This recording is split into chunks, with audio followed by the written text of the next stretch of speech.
Peter graduated from the University of Dallas, and with a degree in English and a concentration in business. He spent 2 years working in Rome, Italy, which has been the center of so much of the media world lately with new Pope being elected. And then he traveled across Europe as part of the study abroad program. 12 years ago, he worked for On Target Partners and grew their marketing and their sales efforts. And he joined Young Catholic Professionals as its second full-time employee. So he reported to Jen, and she just us. hired you, and considers his past decade fulfilling the YCP mission to be one of the greatest blessings of his life.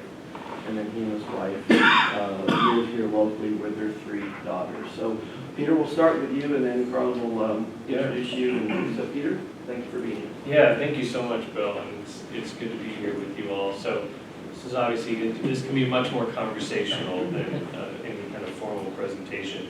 You know, I put together some stories that I was going to share, and then Bill sent the list out last night of who's going to be here. And I'm going to pivot a little bit and more just speak from the heart, I think, because this topic is obviously very important to me, to YCP, and it's what we do, is helping especially young people to understand the importance of our work on the path to heaven. And the opportunity, even the responsibility that we have to bring those values into and through our work, right? And that of course, you know, we talk often, you can't give what you don't have, right? And so you first have to develop your own interior life. And for our young members in their 20s and 30s, we have a broad spectrum of where they are in their faith. You know, my own experience finding YCP, coming first for the friends, and then from there getting the faith and really having pretty much a reversion to the faith because of YCP. But many people come in very strong, but still feeling very isolated and thus at risk of losing their faith, because we need a community of faith to surround ourselves with. So I love this topic, and I think it really can't be talked about enough. And so there were kind of 2 jumping off points I'd share, and I was trying to narrow it down a little bit, but there were 2 things that really are on my heart here. And the first is just an experience I had last year. And let me real quickly. So I know some of you are working in Catholic organizations. Ned, you are as well. John, are you in the for-profit or not-for-profit side? I'm not working. Not working. Okay. What's your background? Physician. Physician. Okay. All right. So you're out there in the thick of it, for sure. And Jamie, you're in real estate, right? Yeah. Okay. Just trying to make sure I have the lay of the land here. But I think a huge opportunity we have as Catholics, as people of faith, is to treat our people, the people that we have in our organizations, with the utmost dignity and respect. And I think an area especially where I've recently seen some challenges in my own experience and with others is how we terminate employees. And I'm going to get right into it here, because I think this is really important. So first, my experience, I became executive director a year ago. With that came a lot more responsibility, right? So I ended up having to terminate an employee last year. And it was probably the hardest week of my career, certainly top 3 or 5. And I learned a lot from that. Before I made that decision, I got a lot of counsel, spent a lot of time in prayer, really, kind of sleepless nights even, like, I have to do this really difficult thing that I know is the right thing to do, and I want to do it well. And, I learned a lot because I think I made some missteps in that termination, and I don't think I really was able to treat this person with the kind of respect that I desired to. I don't think it came through. And I think it also somewhat hurt my other teammates as well. And my takeaway from that, I mean, luckily I was able to eventually, there was some time to breathe in there, and I ended up calling her back and just apologizing that I didn't really deliver this in the way that I wanted to, with the kind of charity and respect and really the celebration of everything this person did bring to the team. There were just some changes that had to be made as YCP was growing. And so luckily I think we're able to repair that relationship and continue forward. But I committed to our team, I said, the biggest mistake I think I made was that she was surprised by it. And I think as, especially many of us working in ministry, working in apostolates, but this applies just as much to the for-profit world. How do we ensure that we're being direct, which is an act of charity? How do our people know where they stand performance-wise with us?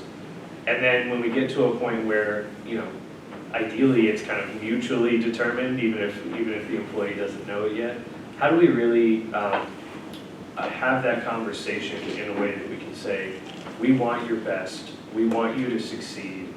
I believe I may be doing you a disservice if I don't share these things with you and tell you that we're going to have to go a different direction, but we want to support you with this transition, and we want to help you land in a great place that God is calling you to. So what I committed to my team is that I will be as open and as transparent as I can with how you're doing and how I can develop you here at YCP in the future, so that if we ever get to a point where we have to have a hard conversation, that it won't be a surprise to you. That was my biggest takeaway. And this was reinforced to me because a friend of mine about a month ago was let go from another Catholic ministry here in the Metroplex, and he came to me right afterwards, and I was like, well, what happened? Or, I was just asking him because he seemed to really want to talk about it, and he's like, I have no idea what happened. And that just really struck me because he was so dedicated to this mission. And so here I was kind of hearing this a couple different ways, and I've really been reflecting on it. And so I think it's good for us as Catholics to think through, or just as Christians, as people of faith, to think through, how do we treat the people around us with the kind of love? I mean, this is really an act of charity. Even having to terminate someone can be done with charity. And I think that's the values piece to tie this back, is how are the virtues, how are the way that we treat people integrated into business? And this is not just a for-profit or not-for-profit thing, it's a people thing. So that's the first area that I'd offer just for your reflection. Some of you are in positions where you may have to make these kind of decisions. Some of you may just be alongside people who have these decisions made for them. But I think we each have a role and a responsibility to kind of lead by example, to develop the culture of our organizations so that even when changes do have to be made, that it can be done with this kind of love, and to the degree it can be done with a celebration of what that person has brought to the organization. So that's the first area that's been on my mind. The second area is excellence. And again, I think often, especially if you're working in the church or for the church, there's this idea that like whatever I can give is good enough.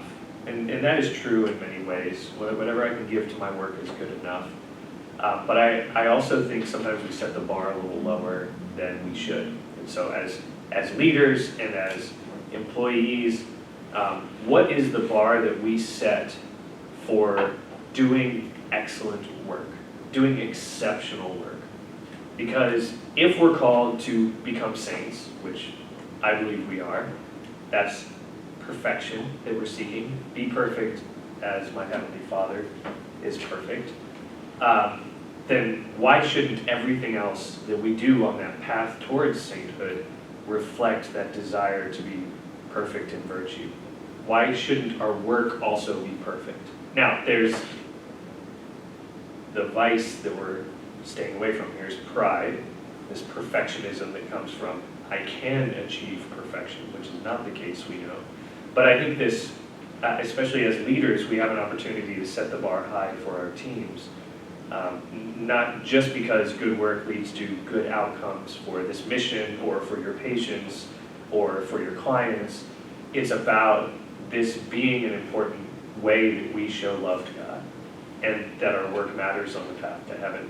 I love this story. You may know St. Jose Maria Escriva, this 20th century Spanish priest who was called the Saint of Ordinary Life.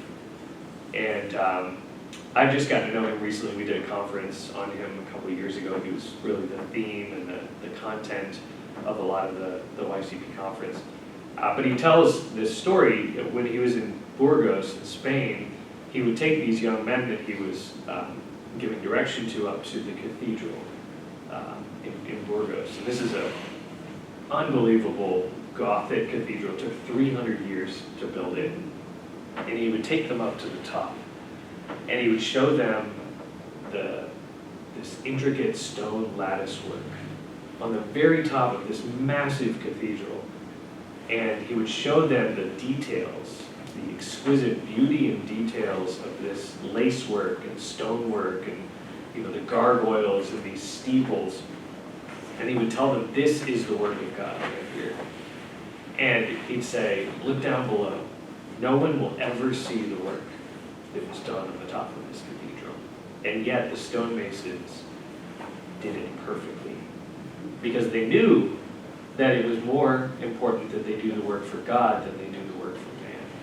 And that story has stuck with me since I heard it, because I think that's how we should approach our work. They sought to do their work excellently. And they did it because it was done out of love for God. It was a gesture towards connecting more deeply with Him through the gifts that they were given, which is to use their hands and chisel stone into this church that will be here for hopefully thousands of years.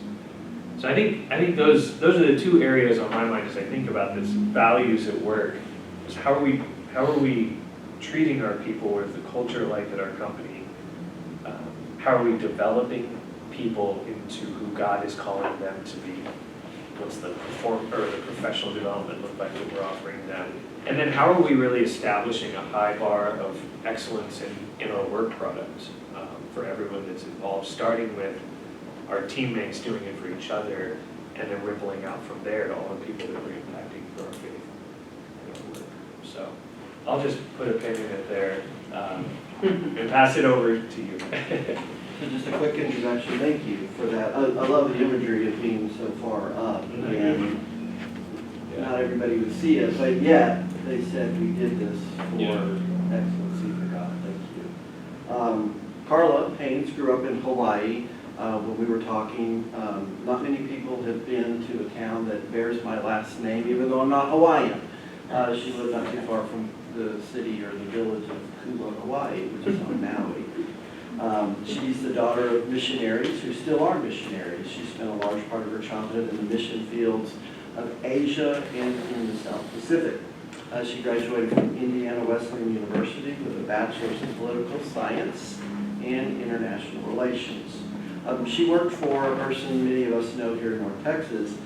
She was the staff assistant for U.S. House Majority Leader Dick Armey, a very good man, and later managed blood donations, awareness events for Senator Elizabeth Dole, also a fan favorite. And she was the second woman to ever serve as the president of the American Red Cross. She and her husband Taylor live in Frisco. They have 3 boys. 2 are twins, and they're at Auburn. So if you're Auburn fans, you need to talk to her. If you're from Alabama, watch out. And then their youngest son is still in high school. She also has an interior design firm on the side, but she's been speaking really for the last 20 years on a variety of diverse issues. The thing that I mentioned to you that I was really entranced is when Carla started talking about the identity that parents want to make sure that your children have. What's the identity that you want your children to carry on when they're not with you? And I'm sure she will discuss a little bit of that. But she talks about helping people to become inspired and change the world by living out the call of God in their lives, which I think is really the cornerstone of what we're talking about today. Carla? Thank you for having me. It's a pleasure to be here and to be here with you, Peter. So I think as I was thinking about faith in the workplace, I think in this day and age, we tend to think, or at least working a lot with the maybe college generation, there is a big separation of faith and the workplace. And the generation growing up now is very aware of being politically correct, of leaving, almost checking your faith at the door when you walk into an office and picking it back up as you leave. And I think what I have witnessed in getting to be a part of a lot of dynamic groups of young adults that are pursuing Jesus is that revival is happening. And that is incredible. In my years on this earth, I have never seen revival like it is now. Bill mentioned that I have twins at Auburn, and when I go visit them, they go to a church called Auburn Community. And if you don't get there 45 minutes ahead of time, you won't get a seat. And when you walk in, there are 500 college students worshiping with abandon. And there is nothing quite like being in a place where no one is being, coerced, or you're forced to come to church. Their parents aren't there. They're there on a Sunday because they are hungry. So with this need comes a responsibility for our generation to lead and guide and impart, and then at the same time, in this really fascinating, humbling way, my twins were home for just a minute before they went to go serve at a Christian camp in California. And as my husband and I were sitting and listening to them, they left, and I looked at my husband and I said, I feel like they love Jesus more than we do, which is phenomenal. It's every parent's dream for their children. So I guess I'm speaking more now to us as those that are responsible for communicating through our lives what identity looks like to a generation that is really hungry. And it is essential that we don't miss this opportunity, wherever you find yourself in life, of imparting a greater awareness of there's a call of God on your life, and the catch is it looks different than anybody else's. And I think that's really what this generation is longing for, because if we look around, this generation is also, which I believe is why there's revival, kind of going through an identity crisis. All you have to do is look at social media, and the enemy will use whatever counterfeit he can to come and say, well, replace your identity with this, right? You can choose to be whatever you want to be now. It's like a trend. And so there's this massive vacuum of who are we as a generation, and how are we going to be seen, and who am I as a Christian or a person of faith? And I think for me, teaching my children, and when I get to speak to young adults, the crux of our faith is it is inseparable from who we are. Because really, faith in the workplace only exists based on who's employed there, right? There's not a separation of my faith from who I am. Because I tell my boys, and whenever I speak, I can't speak without saying it, I know who I am because I know whose I am. And separate from that, I don't know my identity. My identity doesn't come from the job I do. It's fascinating when we go to a dinner party, what's the first thing you say? You say your name, and then you say, oh, what do you do for a living? And that's all well and good, but as a society, we have placed all of this importance in what we do. And the truth is, my identity remains, regardless of my occupation, because of who he is, not because of what I do. And if that isn't my starting and my ending point, then I will get wrapped up in what I do. So to me, there's John Piper has a great quote that says, God is most glorified when we are most satisfied in him. And I think that for a long time, church attendance was down, people weren't interested in faith. There was this need for the church to become relevant again. And I would submit to you that we are most relevant when we are being exactly who God created us to be. Which, by the way, looks like no one else around us, meaning there's only one you.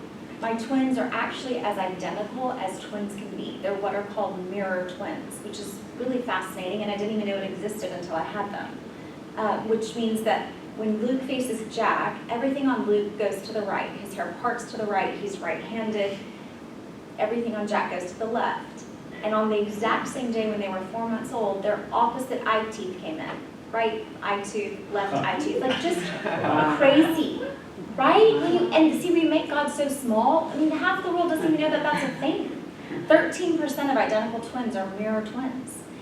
And so as identical as my twins are, and mirror twins happen when really the egg waited until the very last minute that it was going to stay one and split into two. Just fascinating. As identical as they don't have the same fingerprint. As identical as they don't minister to the heart of God the same way. And that's on purpose. That's intentional. So I think the crux of identity in the workplace is so key, because the truth is no one can do it the way you do it. I tell all my children, you're my favorite, which sort of defeats the purpose of the word favorite. However, favorite really means Jack does not love me the way Luke loves me.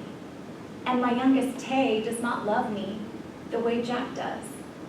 So to say that, well, God, there's all these other people following, or there's all these other people representing faith in the workplace, we're missing who we are, and that is God chose to create you with your voice, your fingerprint, your impact in the workplace and on society that no one else can have.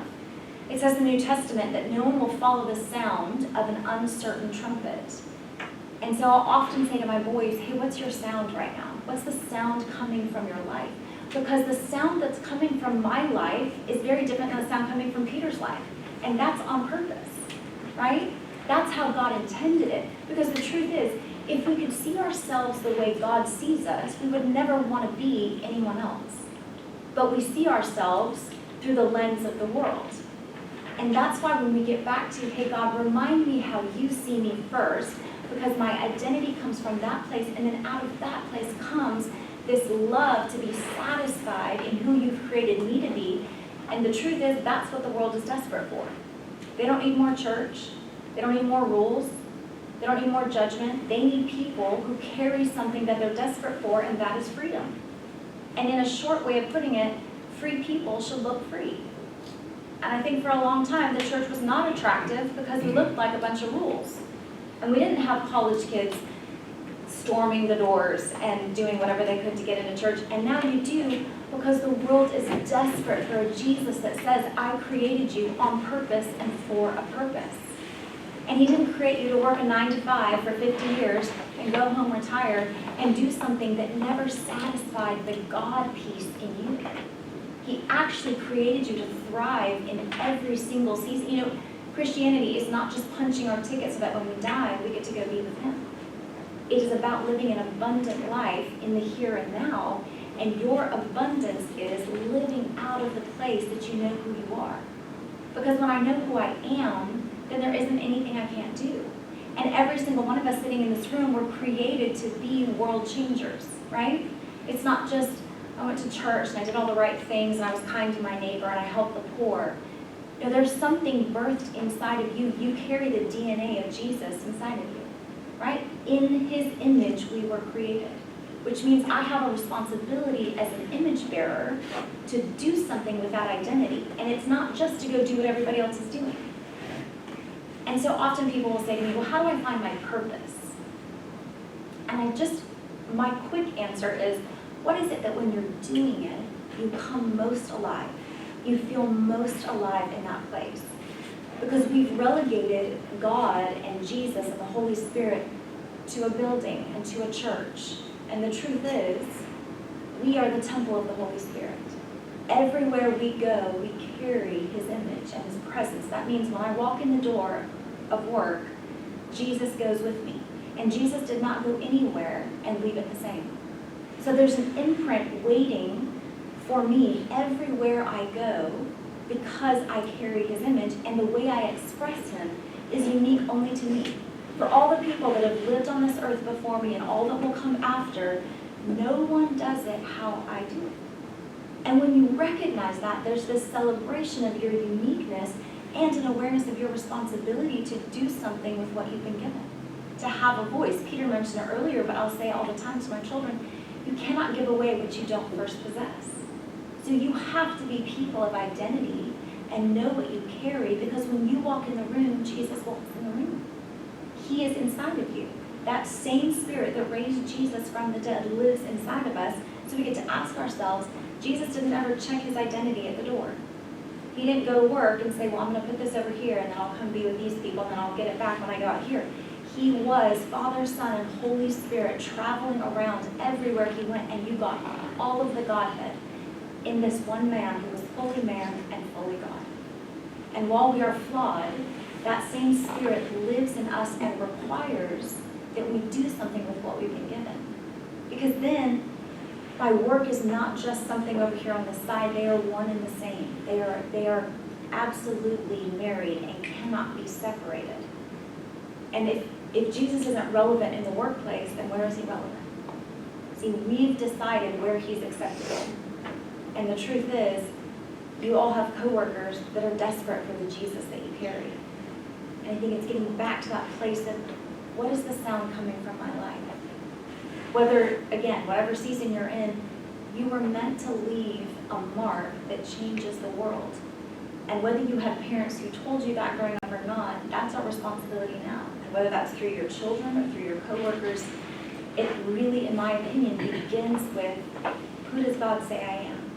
Because when I understand that, then I can get out of my own way.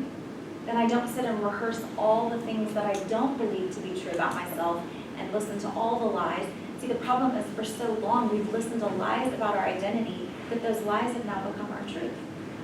We've accepted what the world says about us or about the workplace instead of saying, hey God, what do you say about this situation? Because if he's my first point of reference, then my life looks different. And the truth is, if every one of us in this room took God at his word, our lives would look different, right? It's the coming into the awareness that he's called you for something greater than yourself.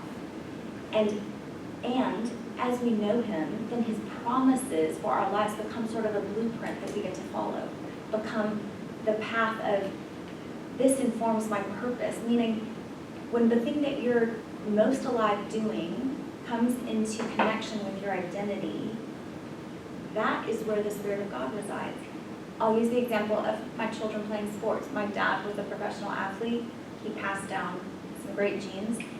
And there's lots of crazy sports moms. That's not what this is about. This is about, I could watch my kids play sports, and it's just as much church as when I'm standing in church. Why? Because that's how God gifted them. That is how God gets the glory through them. And I'm telling you, I can stand on the side of a football field, and I can feel the Holy Spirit watching my children do what they were called to do. Right? Because God inhabits, he gets glory when you're doing what he created you to do. And that isn't just church. That isn't just what we deem spiritual or sacred versus secular. It's all of you. He either lives in all of you or he doesn't live in you. There's not a halfway. There's not, I'm going to leave him at the door. It's every part of my life. He encapsulates me. He moves me. So when you're doing what you were created to do, that's when God's getting the most glory. And you guys can all, I'm sure, identify those moments where you think, man, my heart is so alive right now. Because Jesus is in this place, right? The Lord is in this place, and will we be aware of it? Will we be aware of what we carry and see the need and recognize, hey, I've got what that person needs, not because of me, but because of the one who has created and supplied everything we need. But we have to first come to that recognition of, wait, am I letting you define me, or am I letting the world? And am I reminding myself that at every moment there's an opportunity to change the situation? You get to be agents of change simply because you're there. Simply because God is bringing you into situations that he might not bring anyone else into, because you have a voice that's needed in that place. And the way that you worship him, the way that you honor him, it's unique to you. It's your voice, it's your fingerprint.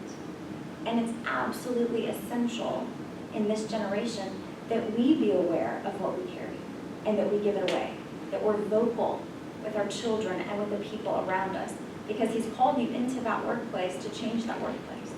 He's called you into that scenario to be an agent of change. So these are my thoughts on workplace, that really it's sort of inseparable from who we are as people when we understand who we are. Who needs coffee when you've got Peter Blute and you've got I mean, that's caffeine. Thank you. I still need it. It's I'll start with both of you, and we'll kick off and go into questions. But Peter and Carla, do you ever get concerned about being too passionate? That people say, back off. Talk a little bit about that, because you're both so passionate, Christ at the center of your life. Can you be too passionate? And do you have concerns that when people won't listen to you because you are too passionate? Can you be too passionate about you're asking specifically about your faith? Demonstrating your faith publicly. Yeah. I think I think you need to know your audience. That's important. If I'm in a room like this, full of people of faith, that's a different place to be than, when I'm in an Uber traveling for work, and I always get the question, they always ask you, where are you headed, right? And when I'm traveling, it's easy for me to say, because I do all Catholic things, it's easy for me to say, oh, I'm here for, launching of this new chapter of YCP. So I have an easy way to open that door. But it's a very different conversation, right? Because it's more of waiting for an opportunity to share than it is, I'm going to proselytize to this guy who's driving this Uber, who's, at least at face value, seems very different than me. I don't think you can be too passionate. I think we're called to be passionate. I think we're called to love more than any of us can possibly even love in this lifetime, and to share it with others because it overflows from us, like you said. But I think it's good to listen a lot first. This Uber, there's this one conversation that I had with a guy in Cleveland, an Uber driver, and he was, I was asking him what he does. He said he was a day trader, stocks, and he was trading futures, I think, and he was starting to make some money, and I hear this takes like years to figure out. I don't know. But he was driving on the side to make some money in the meantime. So I was talking to him about that, and then he asked me, and I told him what I was there for, and he's like, oh, well, I used to be Catholic, but I don't really know what it has to do with my life anymore. But I could tell there was a curiosity still. He didn't change the subject, basically. And so I was like, well, tell me more about that, And I do love that question because it's not pressuring, right? You're just interested. And so he starts telling me about his faith and how he fell away, and he's like, I don't know if I can really believe, because I'm a highly logical person, and I don't see the truth in black and white. I don't see the proof of Jesus' life, and I just don't get it. And so I'm sitting there listening to this guy, and I'm like, man, Lord, what do you want me to say to this guy? Because I don't approach my faith from that perspective. I'm much more of a feeler than a thinker. And to me, I've just always been faithful. I've been given the gift of not really questioning my faith. And so then the Eucharistic miracles popped into my head. I was like, well, this is pretty cut and dry, like Shroudatory and Eucharistic miracles, these things. And so we just got in this conversation, and I was like, have you heard of some of these miracles? And there's a lot of research, and proof to back it up. It was just, the reason I'm telling this story is that I was passionate about it. I was very direct in my beliefs and my own lived experience of my faith. But it was first trying to figure out, like, where is this guy at? And I think we can do that with each person that we encounter.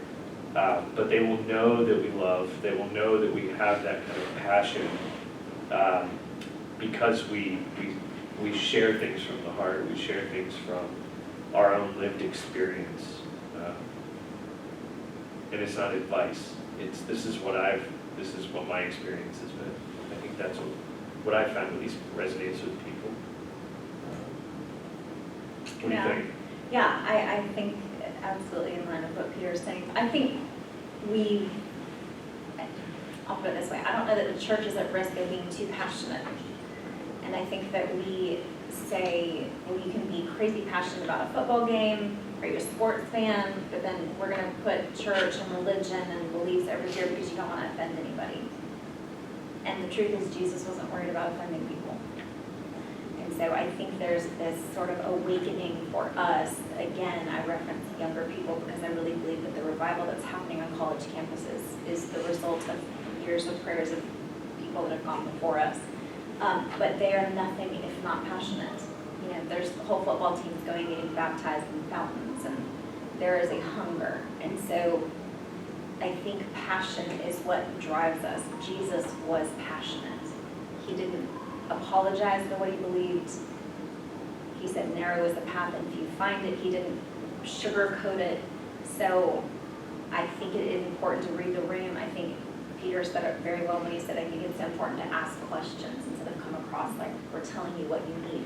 But I think the world is also so hungry, and they're not hungry for a watered down faith. They are hungry for people that are passionate about what they believe.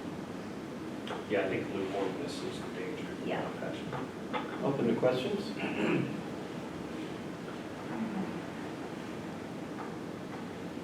I have a question.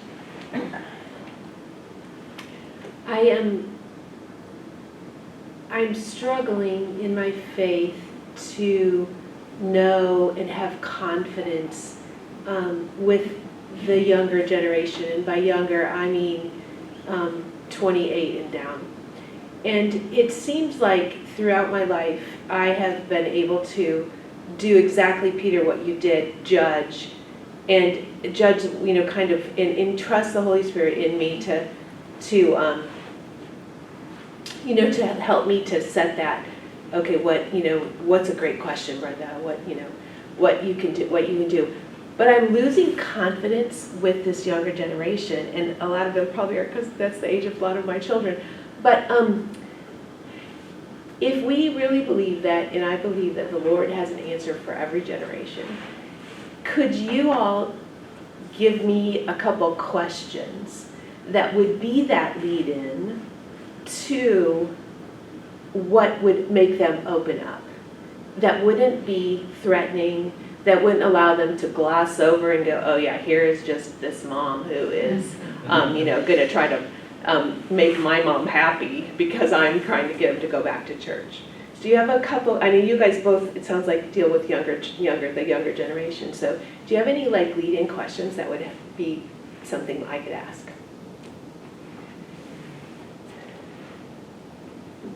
You want to go? You want to jump in? I'm good either way.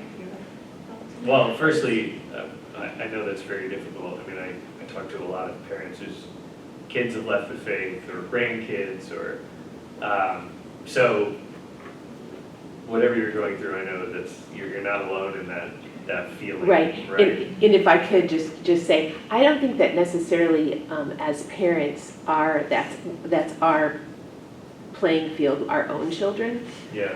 So, because I think that sometimes that is, our own children have deaf ears to what we have to say. Mm-hmm. So I acknowledge that. Yeah. And I'm okay with that. I'm talking about, you know, like other young people Yeah. that might come in our path. Yeah, well, that was the first thing that I was going to say. In my own experience, it's a peer that's usually going to drive that. Right. But that being said, role models can be extremely powerful. So I don't know that, I'm not sure how to answer what question you should ask.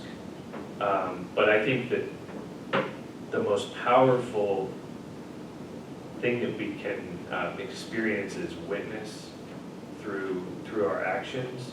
I mean, that was what helped bring me back to the faith, is that I was suddenly kind of around people through YCP that cared about their faith and wanted to grow in it, and I was just watching them. So, man, I wish I had an answer for you. I need to think on that a little bit more.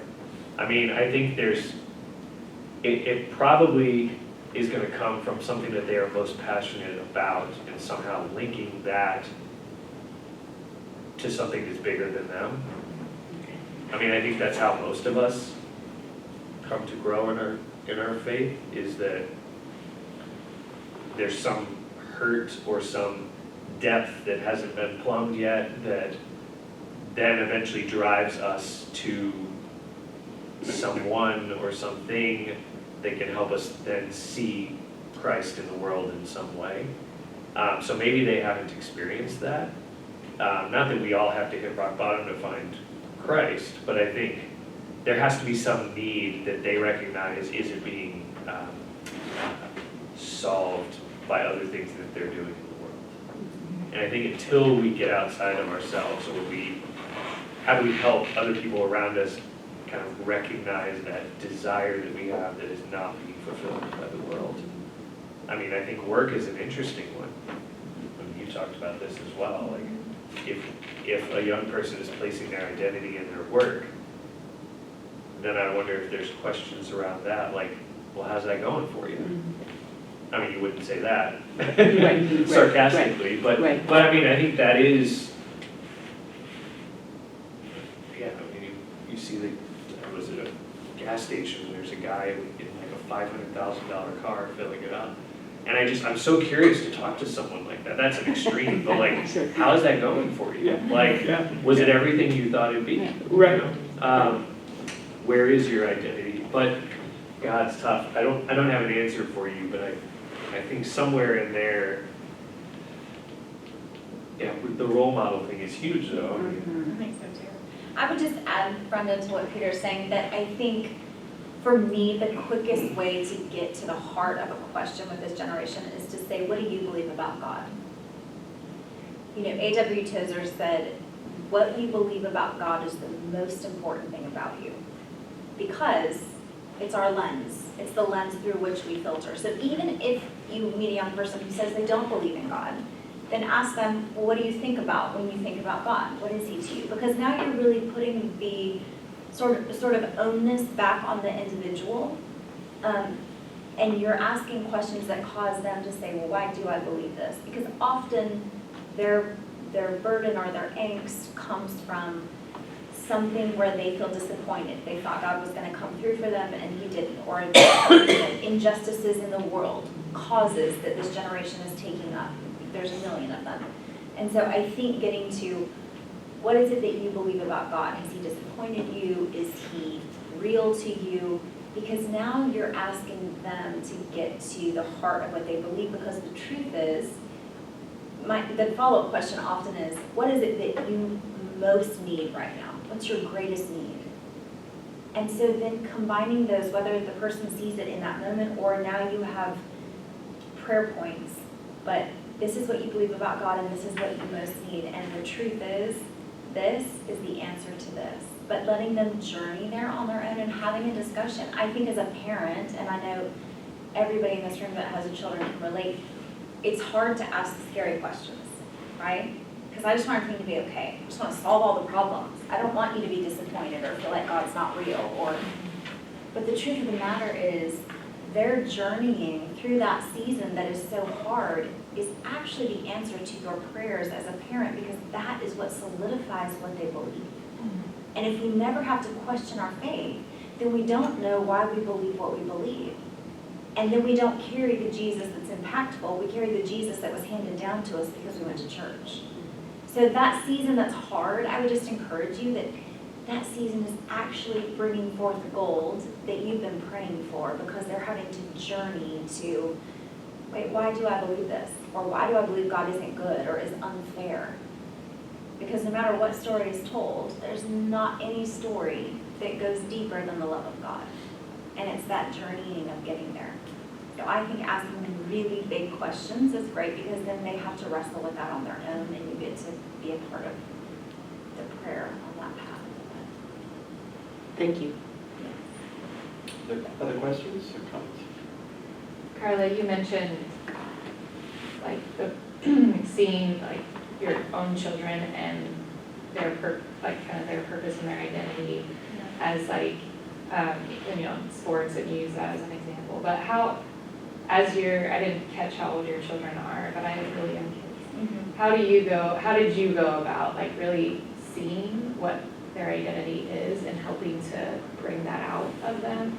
Because I think we live in a world where there's so many options, right? And like seeing so much, and I know that I personally have struggled with that, of like what is my identity, because there's so much here, and there's so much Yeah. like coming at us. Yeah. So how do you develop that? That's a great question.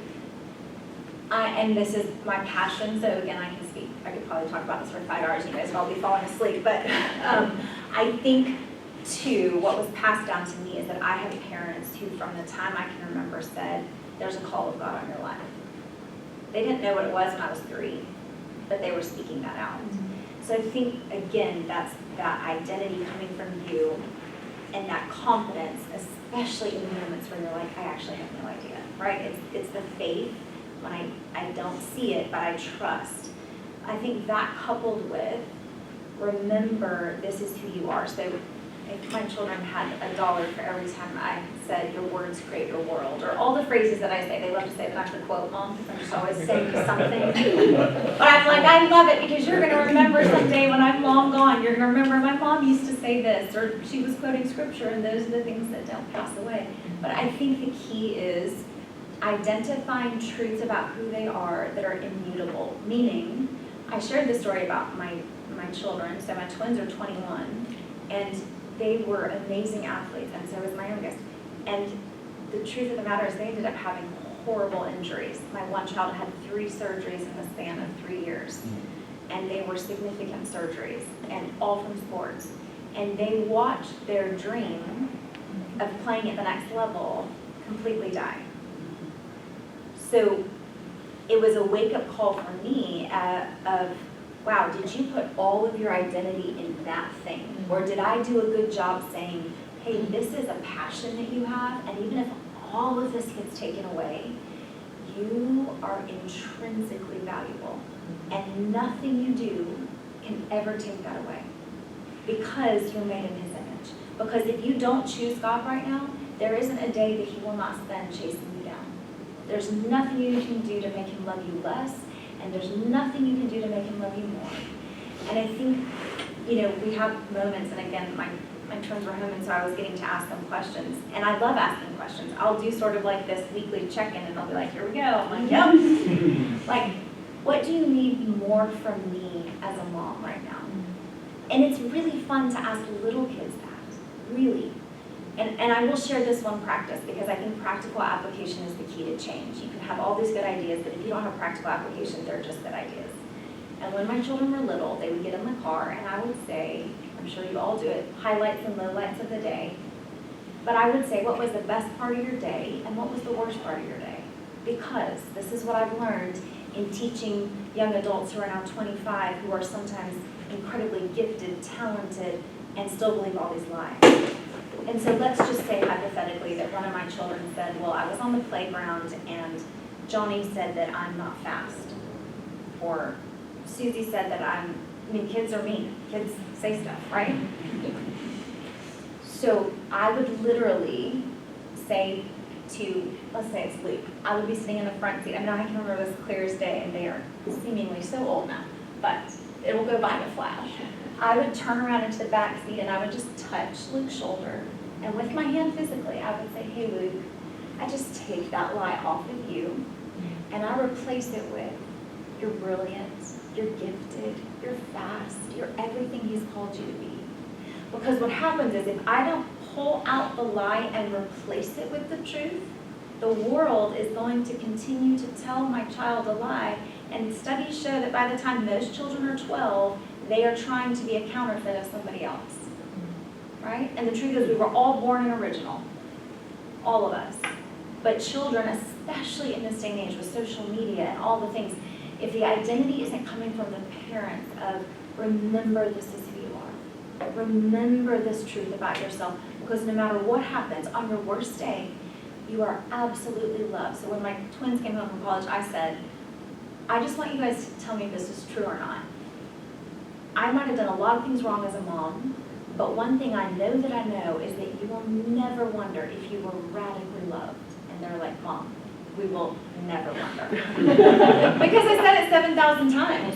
But there's this, I just read this quote the other day that said, if you tell your child morning and night, every single day from the time they are like 2 until they graduate, they will have heard I love you 13,585 times. And I was like, I did it! But the point is, if you know you're loved, there isn't anything you can't do. And if you're in that constant communication of, hey, what was said about you? Remember, that's not true. And you start doing that at 3, they're changing the world at 20. And that to me is the key, is that we don't let because the world will disciple your child if you aren't discipling them. This is kind of maybe connecting a little bit what the two of you are saying. Peter, you're talking about in the workforce, setting a bar of excellence, that we are called to be saints and to work hard. And I'm thinking also how you're speaking of it's not just the younger generation, I think really all generations of identifying who they are in the workforce. How as a leader or a manager can you kind of parent people into being who they're called to be as excellent workers?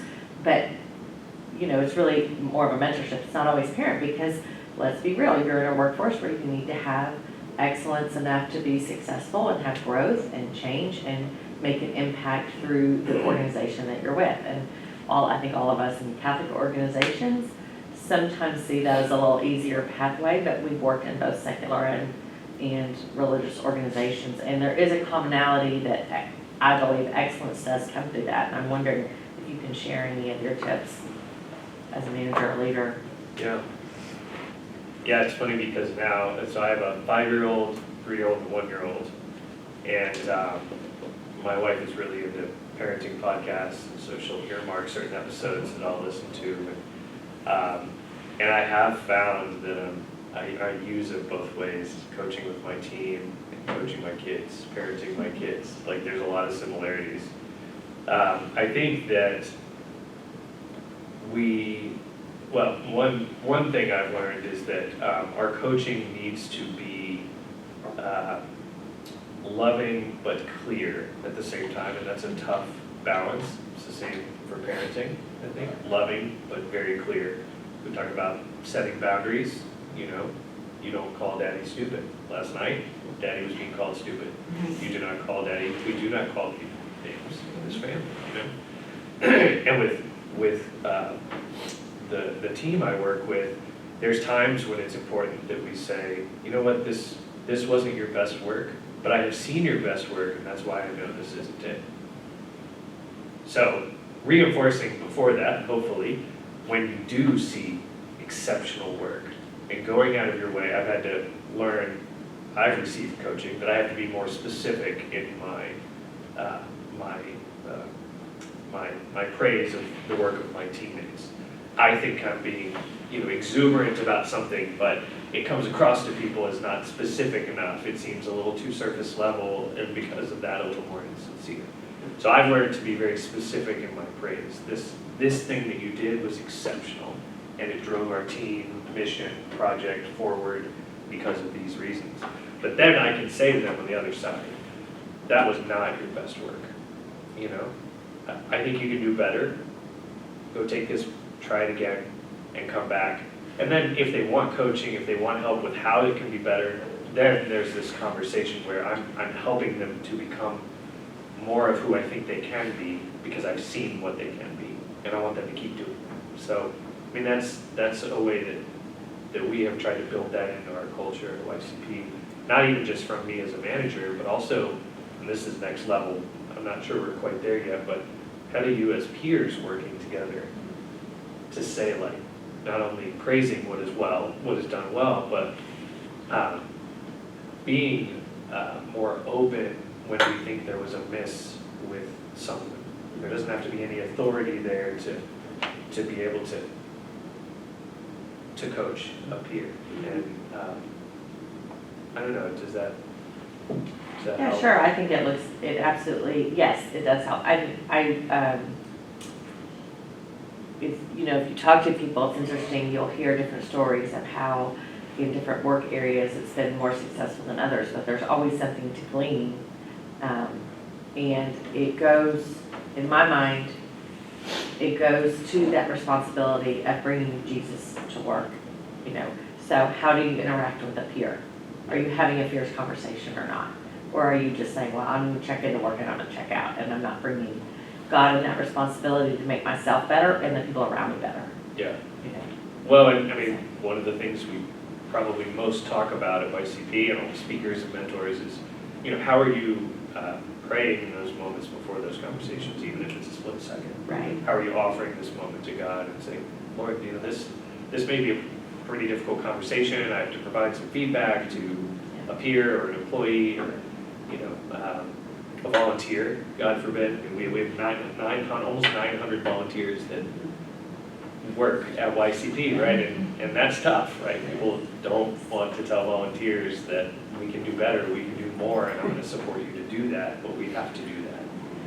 Because a lot of the Christian world is driven by volunteers, right? So I think that there's, I think it's a really important thing to be able to kind of set the table too, so that people know the types of conversations that you're going to have with them. And I found that you just say, hey, do you mind if I share something with you that I experienced in our last conversation that I've been reflecting on? Like, it sets the table, and you then have a bit more of an opening, and their brain is a bit more primed to talk about something where you want to help them.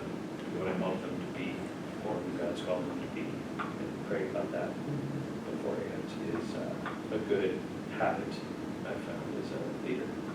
No, I think I would just add to what Peter's saying and echoing what he's saying is that I think part of faith in the workplace is we get heaven's solutions to earth's problems, but often we don't bring Jesus into the scenario because it's a work problem. But if he's really in everything, then like Peter's saying, there's such value in taking a minute before I address this problem to say, okay, Lord, what would you do? What is the solution here? How can I let this person feel seen? And like you said, in our house, we always say, affirm first and then correct. I can hear it playing in my own head.